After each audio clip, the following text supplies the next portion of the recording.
Alors, merci à Mathieu et Laura pour ce temps d'adoration, pour cette préparation aussi. C'est une joie de pouvoir louer le Seigneur. Et dans cette occasion, comme on a vu dans ces chants, cette célébration du sens de la croix pour notre vie aujourd'hui, la pertinence, cet émerveillement de ce qui s'est accompli. Et aujourd'hui, vous savez, nous terminons cette série dans l'Évangile selon Luc.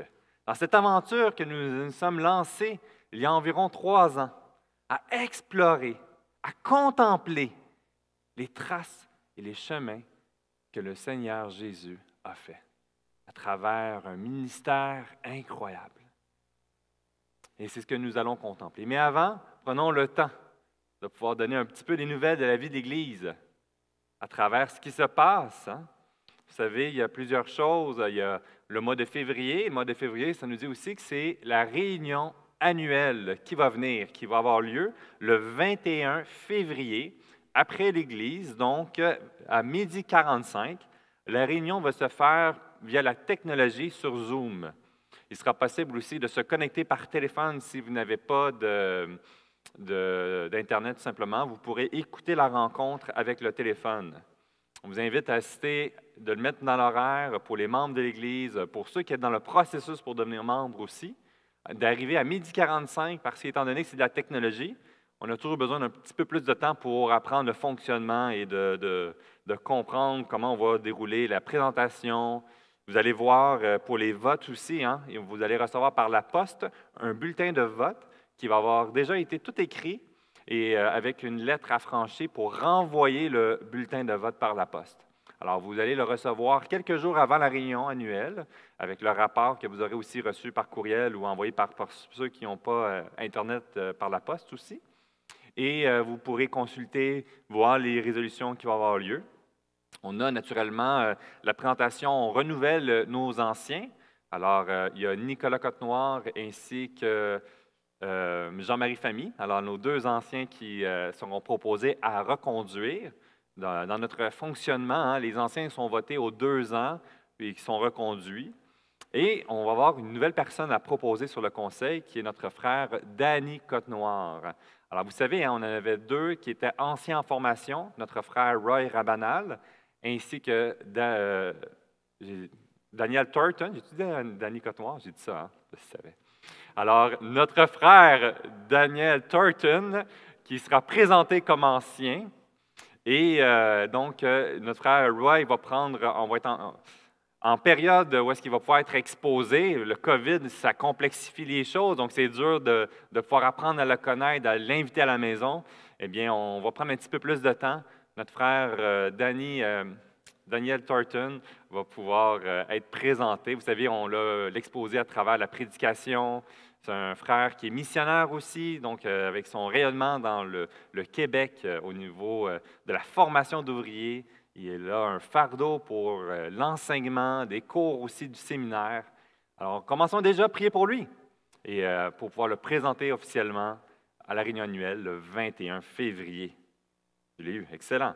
Ensuite, on a ici une initiative intéressante. Vous avez reçu par le courriel le lien concernant croistu.ca et ce lien, ce site nous permet de pouvoir visionner des témoignages de personnes de notre association, des gens autour de nous même qui vont partager ce que le Seigneur a fait dans leur vie. C'est édifiant pour notre vie et c'est une belle occasion d'envoyer dans nos contacts aussi pour partager ce que le Seigneur a fait encore aujourd'hui dans la vie des gens en 2021. Alors, samedi prochain, le 13 février, à 9h15, on aura donc le témoignage de notre sœur Élisabeth Roméus-Fré, qui est dans le processus pour devenir membre à notre Église et qui était d'ailleurs membre de l'une de nos églises sœurs de l'Église de Rosemont. Alors, elle va donner son témoignage, on va pouvoir visionner son témoignage du moins samedi prochain en soi. Et d'ailleurs, c'est comme une primeur, c'est une des personnes qu'on va entendre dans les semaines ou dans les mois à venir. Il y a plusieurs qui sont dans le processus pour donner leur témoignage, pour devenir membre à l'Église, pour se faire baptiser. On en a un qui est fini depuis un certain temps et qu'on a hâte de le présenter, le baptême de Kevin Hanneville.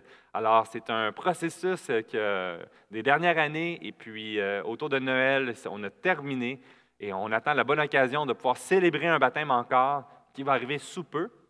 On va voir la forme. Mais priez pour ce jeune frère, Kevin Hanneville, et dans cette occasion de partager ce que le Seigneur a fait dans sa vie et la raison de pourquoi encore des jeunes parmi nous passent par les eaux du baptême. Il y en a d'autres aussi qui sont dans le processus pour devenir membres. Il y aura les présentations qui vont venir graduellement. J'aimerais vous inviter, pour conclure, il y a 2 informations. La première, c'est concernant pour les jeunes familles avec des jeunes enfants. Vous savez, il y a l'école dimanche en YouTube qui se donne à 9h15. Alors, c'est une capsule vidéo avec études bibliques et autres qui vise vraiment dans les 4 à 10 ans. Autour de ça, vous avez des familles avec plusieurs enfants, vous pouvez les inviter à assister à cette vidéo. Il y a des séries de 5 dimanches à la fois avec un thème. On est en milieu d'un thème présentement. Mais à partir de la semaine prochaine, il va y avoir un Zoom aussi par la suite pour viser les enfants au niveau primaire, pour pouvoir avoir un temps ensemble, de pouvoir prendre des nouvelles, revenir sur soit la vidéo YouTube et de pouvoir prier ensemble. Alors, il va y avoir des moniteurs, monitrices qui seront présents sur le Zoom et le lien va être envoyé cette semaine par le courriel de l'Église. Alors, réservez dans la planification du dimanche matin cette possibilité pour pouvoir se joindre au Zoom qui devrait donc être autour de 10 heures le matin. Mais vous recevrez la confirmation précise à ce moment-là. Et pour finir, prions pour notre frère, M. Léonce Ledoux. Il semblerait qu'il est à l'hôpital présentement avec des pierres à la vésicule biliaire. Alors, c'est assez douloureux. Ce n'est pas évident, encore plus dans ce contexte présentement. Alors, il est à l'hôpital depuis une semaine environ. C'est sûr que sa santé, que le Seigneur puisse mettre sa main sur lui. On ne peut pas aller le visiter, hein? C'est toujours ce qu'on aimerait aller le voir à l'hôpital et prendre des nouvelles, voir comment on peut aider. Mais pour le moment, on demanderait à l'Église de pouvoir prier, intercéder pour lui, l'ajouter dans nos requêtes d'intercession durant la semaine, notre frère, M. Léonce Ledoux. Alors, avant de commencer dans la prédication, je vais vous inviter, courbons-nous, mettons ce temps dans les mains de notre bon Papa Céleste. Alors, Seigneur Dieu, aujourd'hui, nous venons dans ta présence avec un esprit de reconnaissance. Seigneur, il n'y a rien qui te surprend. Il n'y a rien qui va à l'encontre de ta volonté. Nous pouvons venir aujourd'hui te louer en toutes circonstances. Dans les occasions de découragement, dans les occasions où que nous perdons nos points de repère, dans les occasions de joie et de célébration ou de douleur, nous savons que tu es vivant et que tu es avec nous. Nous avons cette assurance que tu es en parfait contrôle de notre vie, de ta création dans son ensemble, et nous te louons pour cela. Nous pouvons venir intercéder, prendre cette occasion pour venir auprès de toi et de pouvoir réclamer, Seigneur, prends soin de tes enfants, prends soin de ton enfant ici, M. Ledoux. Merci pour tout ce que tu as fait dans sa vie. Merci pour l'œuvre de voir cet homme qui a persévéré jusqu'à la fin et que vraiment il est éprouvé, que son corps souffre. Nous voulons te le confier entre tes mains. Seigneur Dieu, merci pour l'Église. Tu ne nous appelles pas à vivre de façon isolée les uns les autres. Tu nous appelles à nous réunir ensemble et à conserver ensemble notre regard vers toi. Que ce matin soit encore cette occasion, que notre cœur soit tout entier auprès de toi.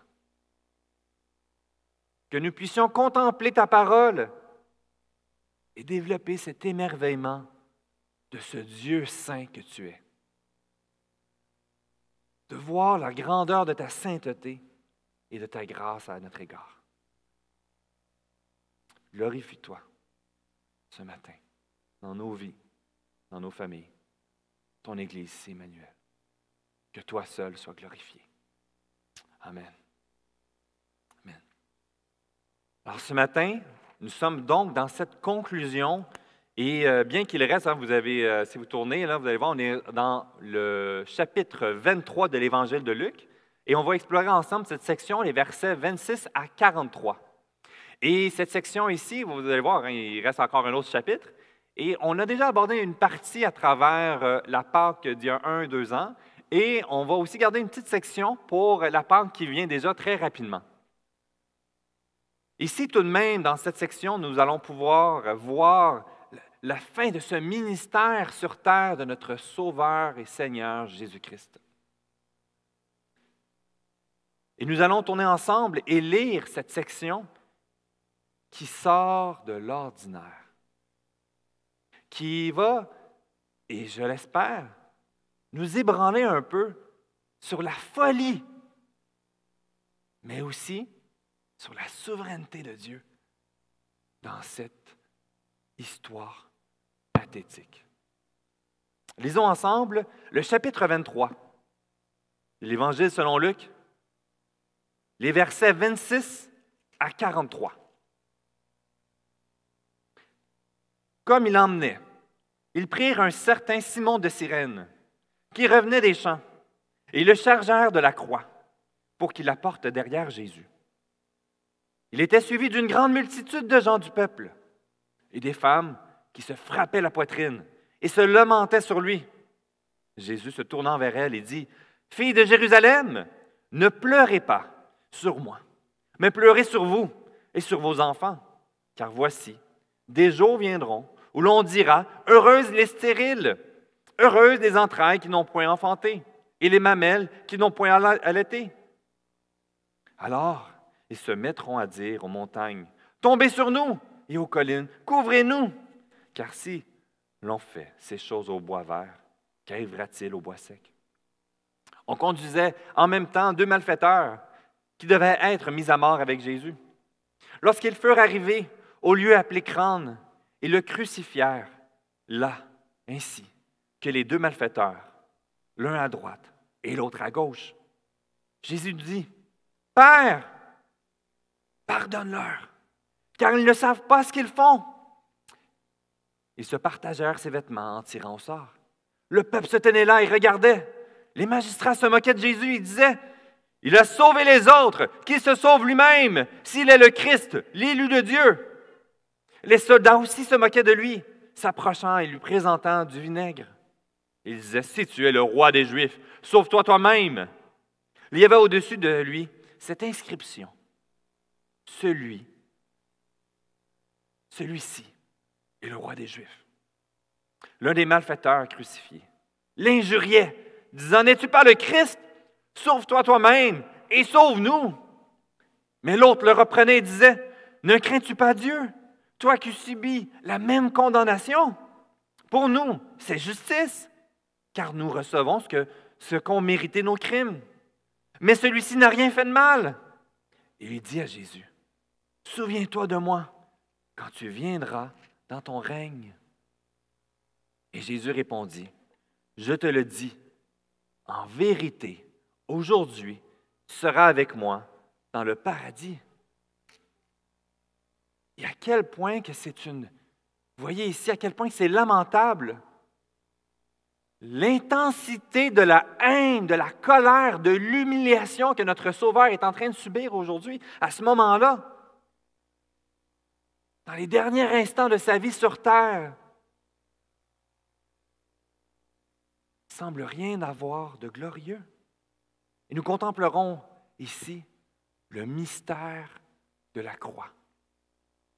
Le mystère de la croix à travers l'aspect sombre de la croix, ainsi que l'aspect glorieux de la croix.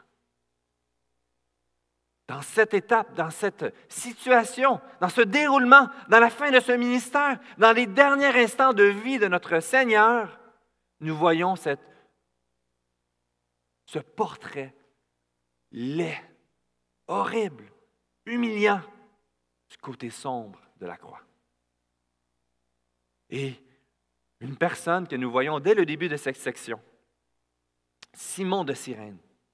Vous savez ici, juste au début, au verset 26, qu'il est dit, ils prirent un Simon de Cyrène qui revenait des champs, qui venait donc de la région de Cyrène, plus loin. Nous ignorons combien de temps qu'il était sur place, dans la région. Il était venu fort probablement pour adorer. Vous savez, les gens venaient d'avance, de plus loin, faire le voyage pour venir adorer. Il faisait partie de ces gens, de la multitude. Il arrivait des champs et fut pris à part. Imaginez, mettez-vous à sa place, d'être témoin de cette histoire, de cette situation hors de l'ordinaire, sans comprendre probablement tout ce qui se passe présentement. Est-ce qu'il savait que c'était Jésus? Cette personne a été prise de force. Il ne s'est pas porté volontaire. Il a été pris à un moment et il n'a pas été témoin de ce qui se produisait juste auparavant, comme nous l'avons vu dans l'étude dans les dernières semaines.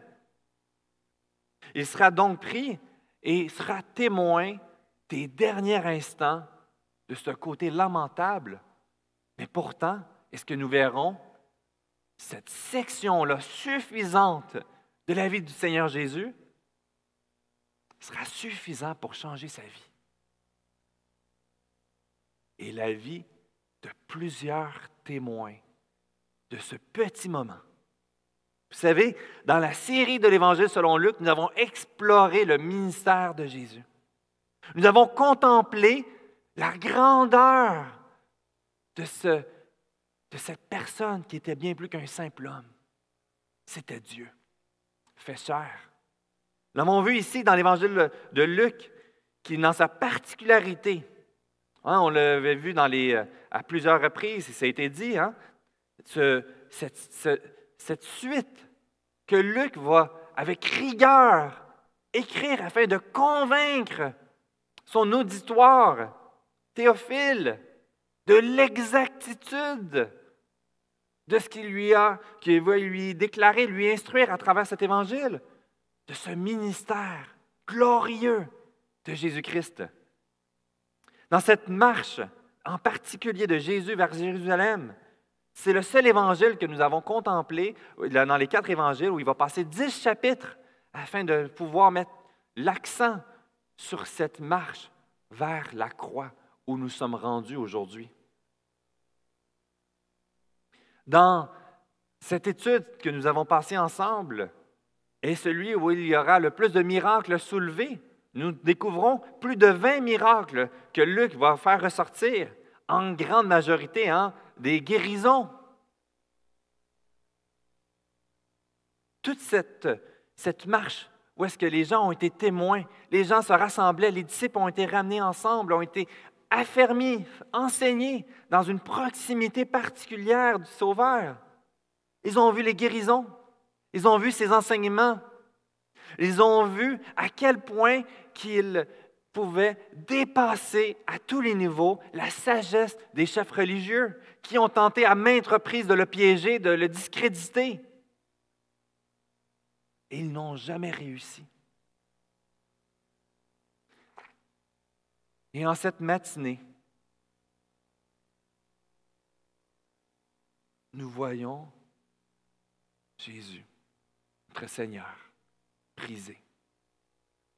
On a passé les dernières semaines à partir du moment dans le jardin, avec notre frère Daniel Thornton dans le mois de décembre, qui nous a amenés à voir la trahison de l'un des 12, la trahison de Judas.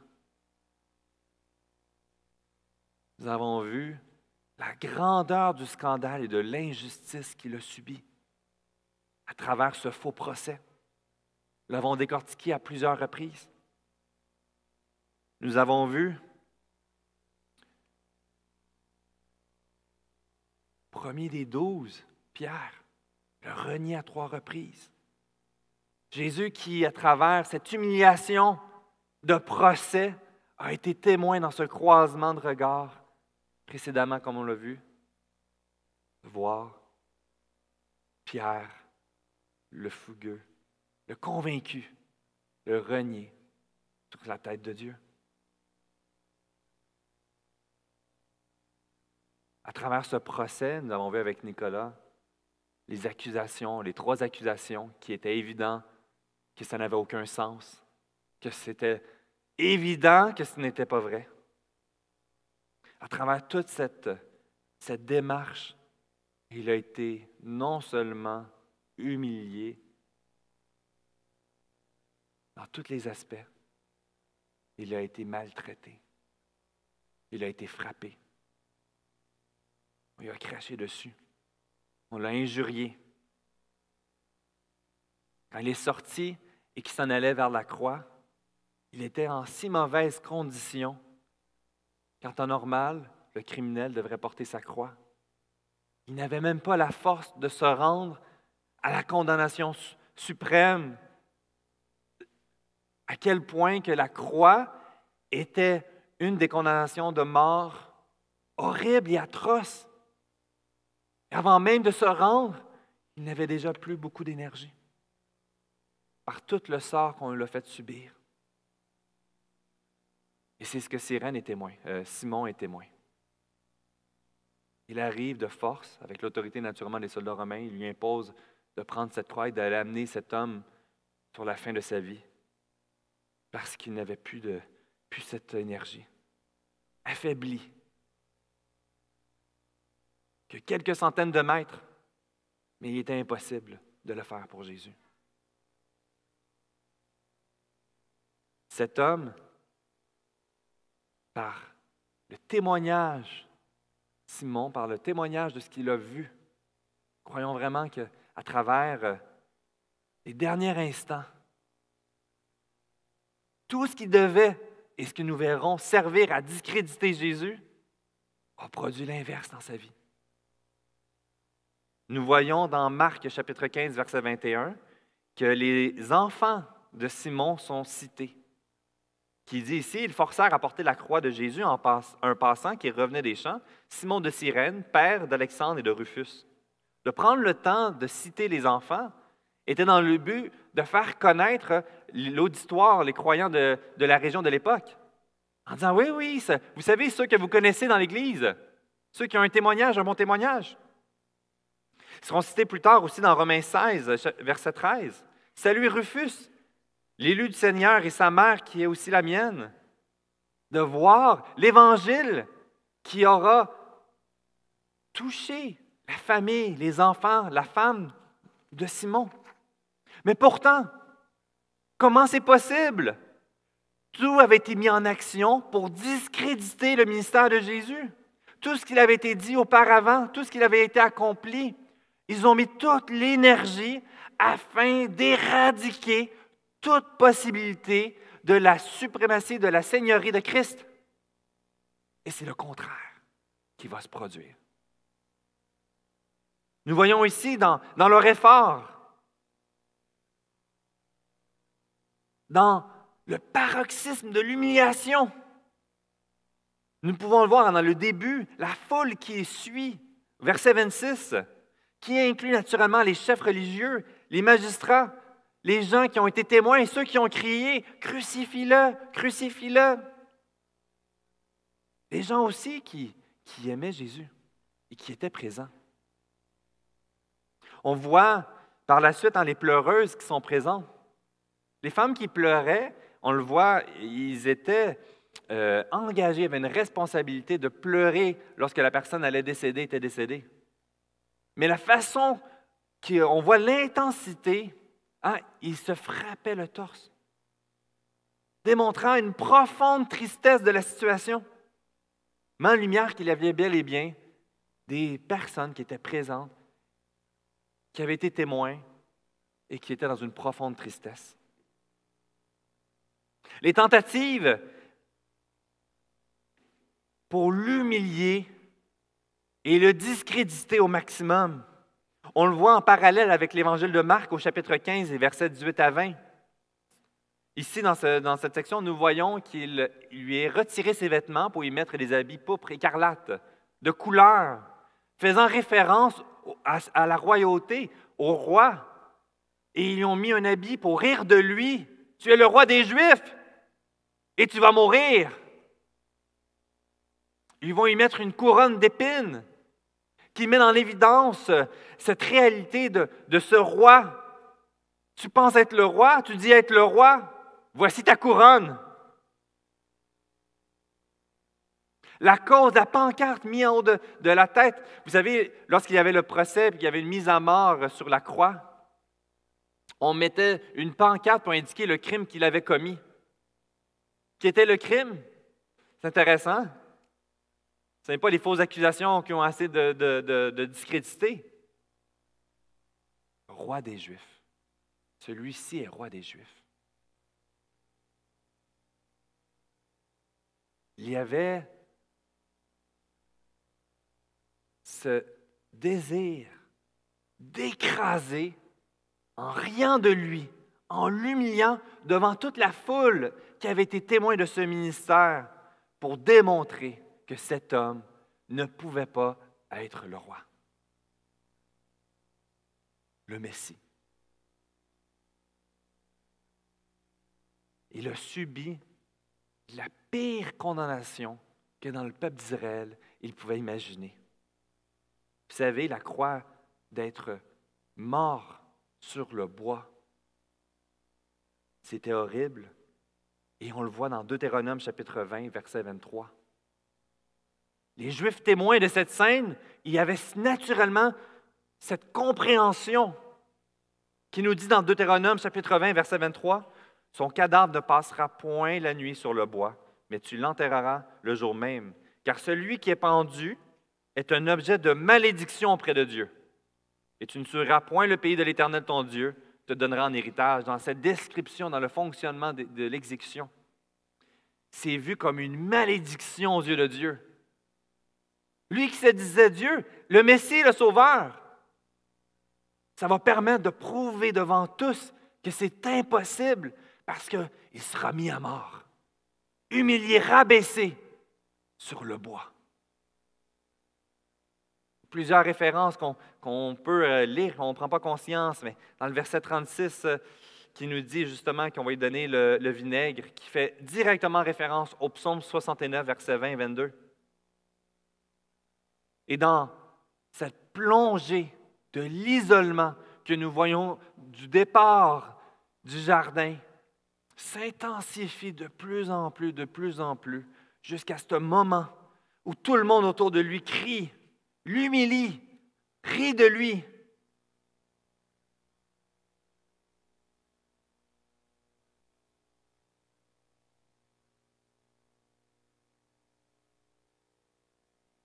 Avec cette assurance qu'ils avaient accompli. Enfin, ils ont réussi à le discréditer complètement, à anéantir cette œuvre, ce ministère qu'il avait fait dans les dernières années. Il ne peut être le Messie. Mais tandis qu'il s'acharnait à l'écraser. Voyons dans les versets qui continuent, tous ceux qui se moquaient de lui, ils disaient « Sauve-toi toi-même ». On le voit au verset 35. Les peuples se tenaient là, les magistrats se moquaient de Jésus. Il a sauvé les autres, qui se sauvent lui-même, s'il est le Christ, l'élu de Dieu.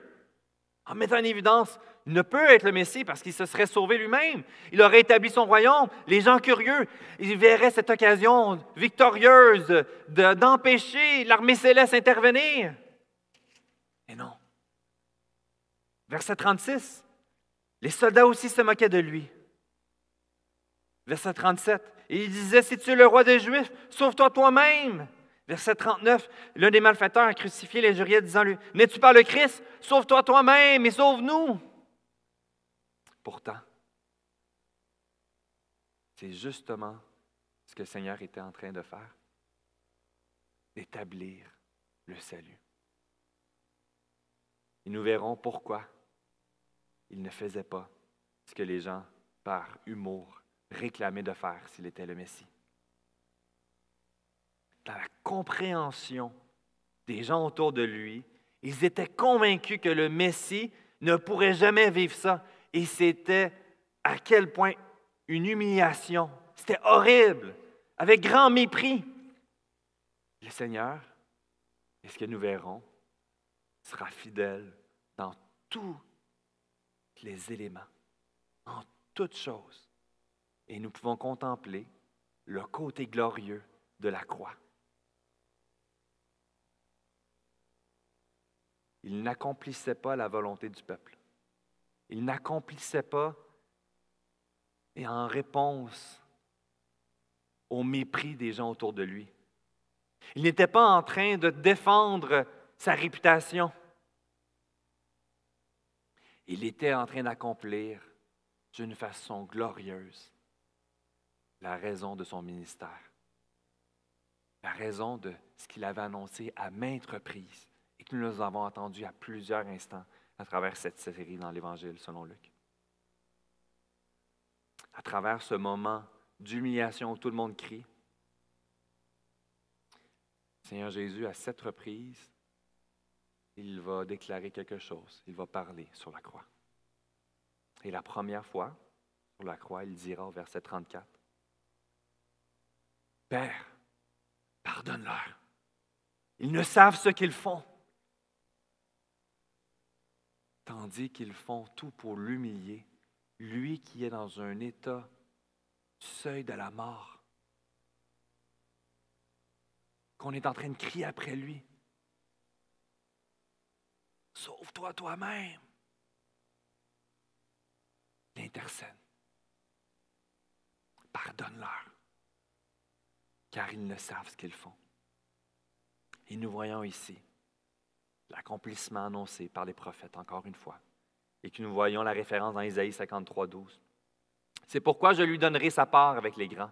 Il partagera le butin avec les puissants, parce qu'il s'est livré lui-même jusqu'à la mort, et il s'est mis au nombre des malfaiteurs, parce qu'il a porté les péchés de beaucoup d'hommes. Il a intercédé pour les coupables. Il a porté les péchés de beaucoup d'hommes. Tandis que les deux à côté de lui, ils étaient mis à mort pour leur faute. Il avait accepté d'être mis à mort pour la faute de tous. Et dans cette réponse d'intercession, nous contemplons ce glorieux Seigneur Sauveur agir fidèlement dans tous les détails de ce qu'il avait été établi, décidé, annoncé d'avance, indépendamment de toute la guerre spirituelle qui est en cours, de l'oppression des gens autour de lui. Il sera fidèle, en paix, sachant qui il est et ce qu'il est en train d'accomplir. Il est en train d'accomplir justement ce que par arrogance et folie, le brigand d'à côté lui dit « Sauve-nous ».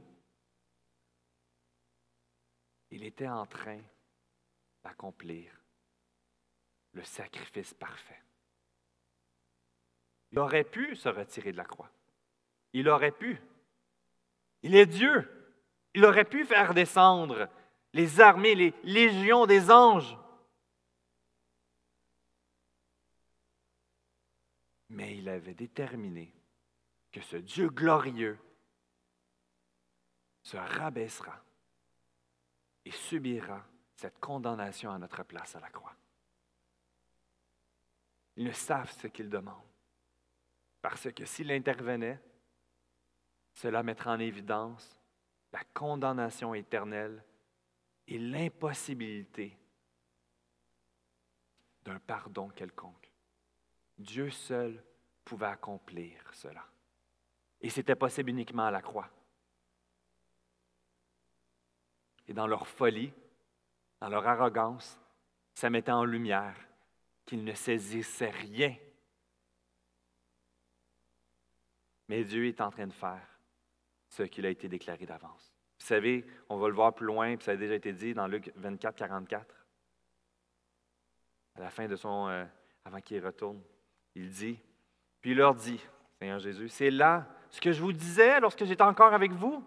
Il fallait que s'accomplisse tout ce qui est écrit de moi dans la loi de Moïse, dans les prophètes et dans les psaumes. Alors, il leur ouvrit l'esprit et ils comprirent les Écritures. À ce moment-là, ils ont pris conscience de tout ce qui était produit. C'était loin de là une occasion de défaillance. Loin de là, la croix n'était une occasion pour discréditer. Tout corroborait à ce que Dieu avait annoncé déjà d'avance, à travers les psaumes, à travers les prophètes. Il accomplissait dans tous les détails, parfaitement, son plan.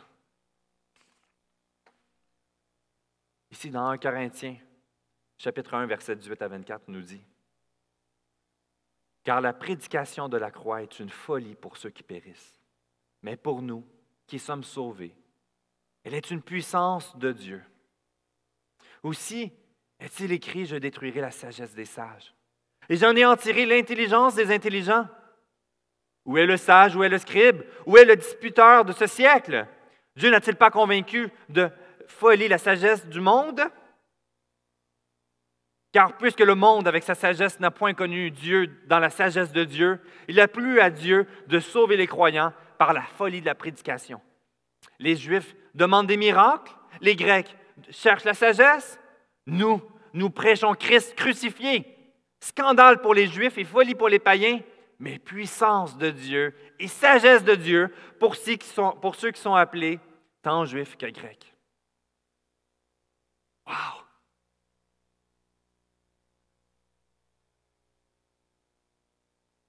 Toute cette œuvre à la croix, toute cette tentative, cette attaque, pour démontrer à quel point ça n'a aucun sens, c'est folie. Oui, c'est folie aux yeux de l'homme, selon la sagesse de l'homme. Mais c'est la sagesse de Dieu qui sait ce qui est bon, qui savait quel était le seul moyen pour nous d'être restaurés dans sa relation avec lui. Ça ne pouvait être que lui seul qui pouvait s'abaisser. Aucun homme ne pourra s'élever pour restaurer la relation entre ce Dieu saint et nous, être rebelles et pécheurs.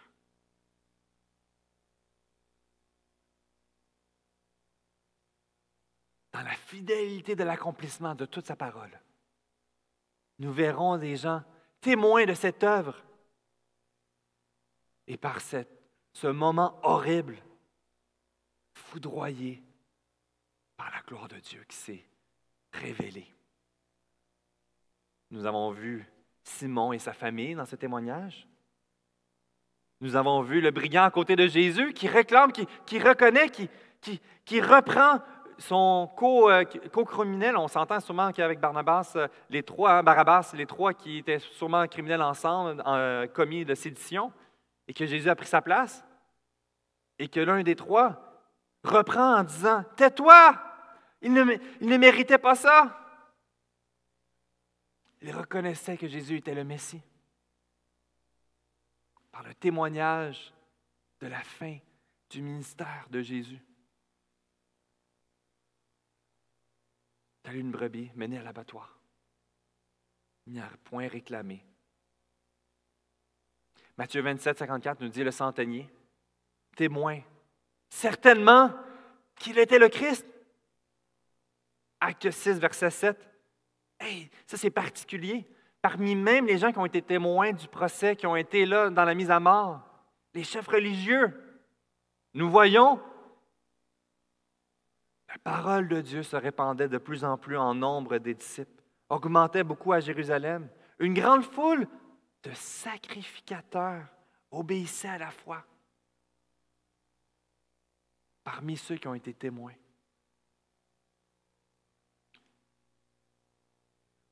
Ont été foudroyés par ce moment bien unique dans l'histoire où Dieu s'est abaissé et s'est glorifié.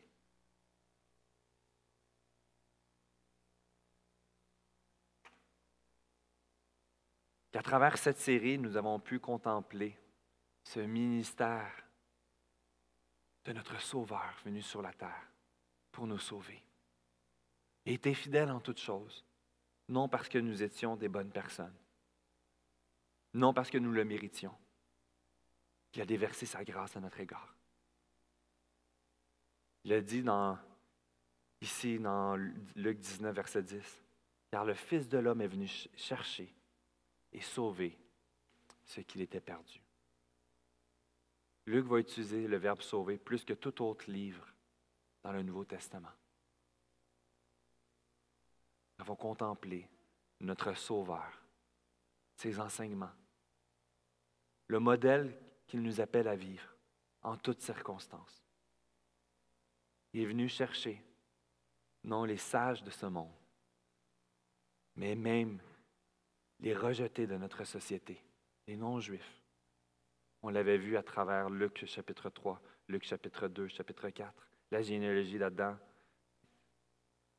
Siméon qui annonce l'Évangile aux païens. les non-juifs dans Luc 4, la pécheresse sauvée par la foi dans Luc 7, un grand repas invitant les malades et les indésirables dans Luc 14, et les dernières directives dans Luc 24 concernant le salut pour toutes les nations.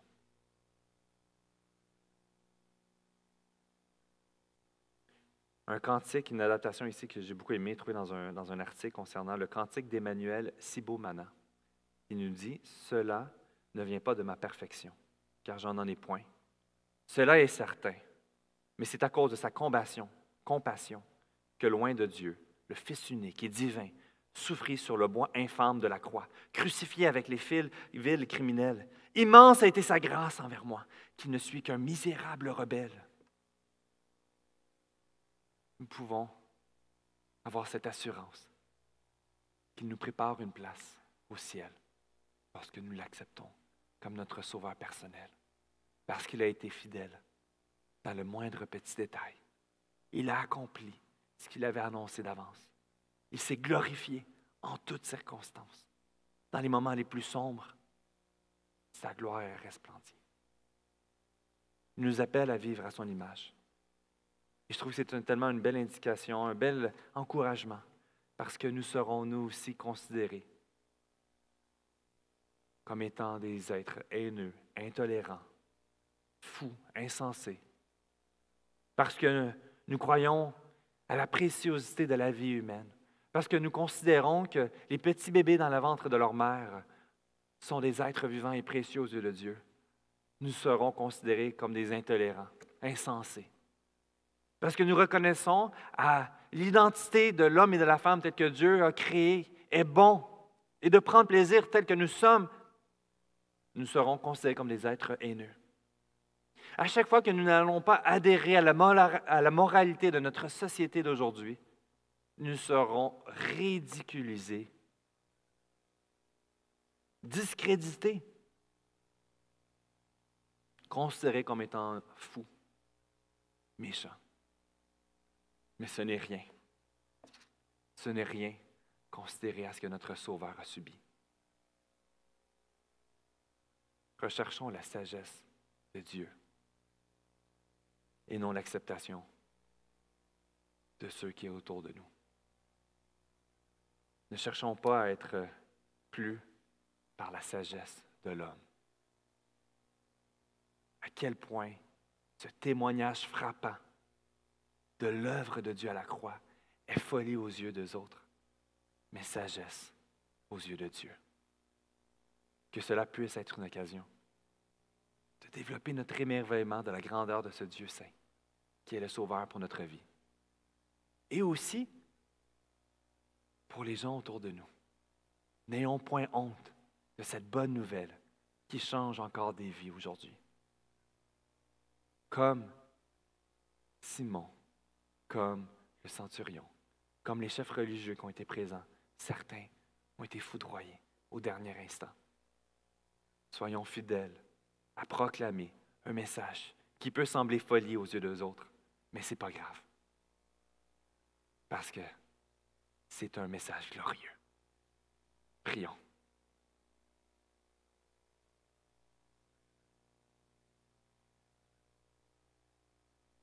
Seigneur Dieu, à travers cette série qui a duré déjà quelques années, à quel point on peut dire que ça passait vite d'un côté. Voir ce que tu as accompli fidèlement, de voir ta souveraineté à travers la création. Tu as guéri, tu as eu le dernier mot à travers les tempêtes, tu as redonné la vie, tu as transmis ta sagesse qui déstabilisait les chefs religieux, ceux qui étaient les points de repère comme étant la sagesse. Tu as subi l'œuvre le plus horrible qu'on aurait pu imaginer à l'époque. Mourir à la croix. Être humilié, craché, rabaissé, discrédité. Et tu as pris cela et tu t'es glorifié. Tu as montré devant tous à quel point que la sagesse et la force de l'homme est folie devant toi. Et que tu te glorifieras en tout instant. Rien n'ira à l'encontre de ta volonté.